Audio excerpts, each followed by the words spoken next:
يا ريس احنا في العاصمة الإدارية وخبطنا على كل الابواب. احنا متضررين قانون 73.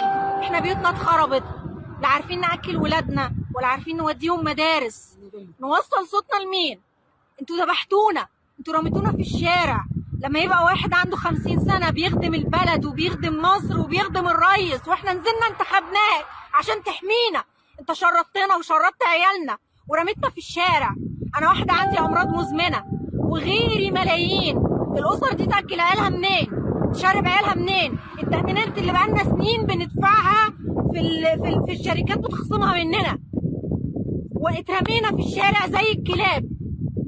مصيرنا ايه احنا وعيالنا؟ ارحمونا ارحمونا. لفينا على الوزارات كلها وزاره عشان حد يسمعنا، مش لاقيين حد يسمعنا. يعني ايه موظف يتفصل يعني من إيه غير موظف؟ ما يقدم حتى تظلم؟ يعني ايه؟ يعني يعني إيه؟ ما يتحققش يعني معاه؟ إيه؟ يعني يعني إيه ايه عينة يتحلل؟ بول يلا انت في الشارع انت وعيلتك وعيالك؟ ده اللي احنا عايزين بيتنا له حل. اتخرب بسبب بول، بيتنا اتخرب بسبب شخة. ازاي؟ اسمعونا، الرئيس المفروض يسمعنا ويحس بالشعب. فين حقوق الانسان اللي حضرتك بتطلع تقول حقوق الانسان؟ ولادنا يعملوا ايه؟ المصري ولادنا اتوصموا وصمة عار. ليه؟ واحنا اتوصمنا وصمة عار، مش لاقيين ناكل.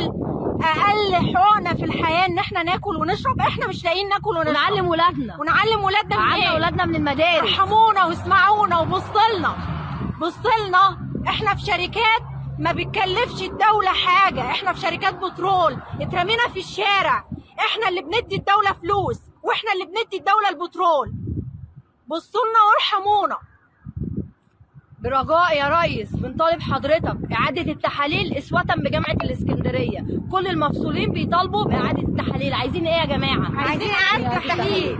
يا ريت صوتنا يوصلك يا ريس.